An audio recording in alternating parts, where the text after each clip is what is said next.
वक्त कभी रुकता नहीं, तो चले वक्त के साथ, देखते रहे हर वक्त द टाइम्स नेशन 14।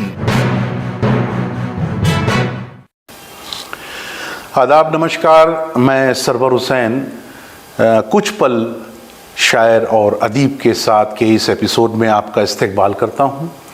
नाज़रीन, आज के इस एपिसोड में उर्दू ज़बान व अदब के कुछ अहम पहलुओं पर हमारी गुफ्तगू होगी जनाब प्रोफेसर तिमसाल मसूद साहब से। ग़ालिबन तिमसाल मसूद साहब किसी तारुफ़ के मोहताज नहीं हैं, क्योंकि आपकी उर्दू अदब ज़बान व अदब पर काफ़ी गहरी नज़र है और काफ़ी ख़िदमात भी रही हैं। इस हवाले से हम खैर मक़दम करते हैं प्रोफेसर तिमसाल मसूद साहब का। आपका बहुत बहुत इस्तकबाल है हमारे इस एपिसोड में कुछ पल शायर और अदीब के साथ में।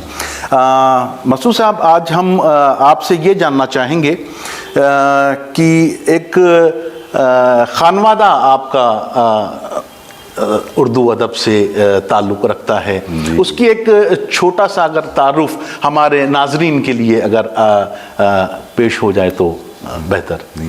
हमारे ख़ानदान का जो तारुफ एक तरह का है, वो असल तो हमारे दादा से ही शुरू होता है।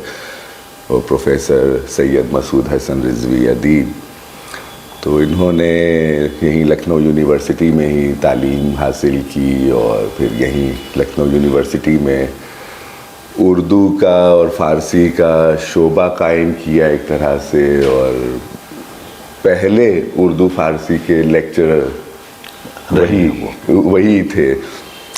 और फिर बाद में ये उर्दू और फ़ारसी डिपार्टमेंट अलग हो गए, तो वो फ़ारसी के हेड ऑफ द डिपार्टमेंट रहे। और उसके बाद हमारे वालिद साहब ने भी यहीं लखनऊ यूनिवर्सिटी से तालीम मुकम्मल की, और फिर वो भी उसी यूनिवर्सिटी में और उसी डिपार्टमेंट में वो भी पर्शियन के हेड ऑफ द डिपार्टमेंट रहे। इस हवाले से अगर देखा जाए तो खानवादे में जो उर्दू अदब की जो खिदमात का एक सिलसिला शुरू हुआ, वो कैसे? अच्छा, हाँ, तो वो भी कि दादा, उनकी जो वालिदा थी हाशमी बेगम, मतलब हमारी परदादी, वो उनके नाना मीर अनीस के शागिर्द थे।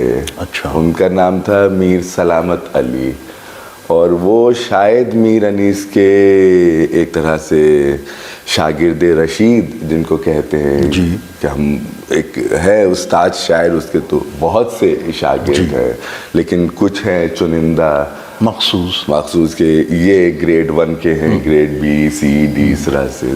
तो उसमें ये मीर सलामत अली, मीर अनीस के शागिर्द, ये शागिर्द रशीद और शागिर्द ख़ास और कदीम शागिर्द, इनके घर के जो बस्ते में मिले मरसिए, सलामत अली के मरसिए के बस्ते, तो उसमें कई जगह उन्होंने ख़ुद को यही मेंशन किया है, अनीस के ख़ास शागिर्द या शागिर्द कदीम, इस तरह से। तो ये एक रिश्ता मीर अनीस से यूँ जुड़ रहा है, बन रहा है।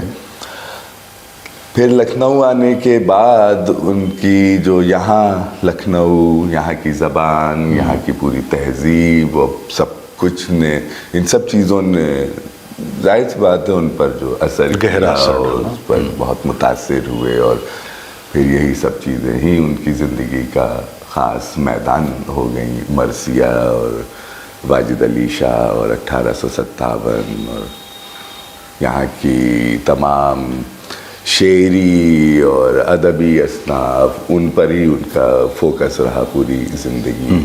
हमारे वालिद की भी तमाम तहरीरों को इस नज़र से भी अगर उनका जायज़ा लिया जाए तो बहुत वाज़ेह तस्वीर बनती है कि ये लोग किस तरह से लखनऊ, लखनवी तहज़ीब, लखनवी अदब, लखनवी शेरियात को किस तरह से रिप्रेजेंट कर रहे हैं और किस तरह से पेश कर रहे हैं। तो गोया यूँ सिलसिलेवार फिर ये आप तक जो है ये अदब मुंतकिल हुआ, और फिर आपकी भी अपनी खिदमात रही हैं कुछ हमारी पर भी कुछ नहीं मुंतकिल नहीं, बस हमको ये बस बहुत ज़्यादा खुशकिस्मती کہہ سکتے ہیں اپنی کہ ان لوگوں کے ساتھ اس طرح سے ہمارا ایک طرح سے تعلق ہو گیا کہ بھئی یہ ان کے دادا ہیں، یہ ان کے والد ہیں، تو اس وجہ سے دوسروں کے لیے مجبوری بھی ہو جاتی ہے کہ اچھا نیر مسعود صاحب کے صاحبزادے ہیں تو ارے آپ تو ان کے صاحبزادے ہیں، اس طرح سے تھوڑی عزت ہو جاتی ہے، ورنہ ایسا کچھ تو ہے نہیں۔ آپ درس و تدریس کے شعبے سے بھی منسلک ہیں، اور کس طرح سے جو ہے یہ ادب کو ایک فروغ دینے کا ایک خدمات جو ہے آپ انجام دے رہے ہیں، اس کے بارے میں بھی ناظرین کو بتاتے چلیں۔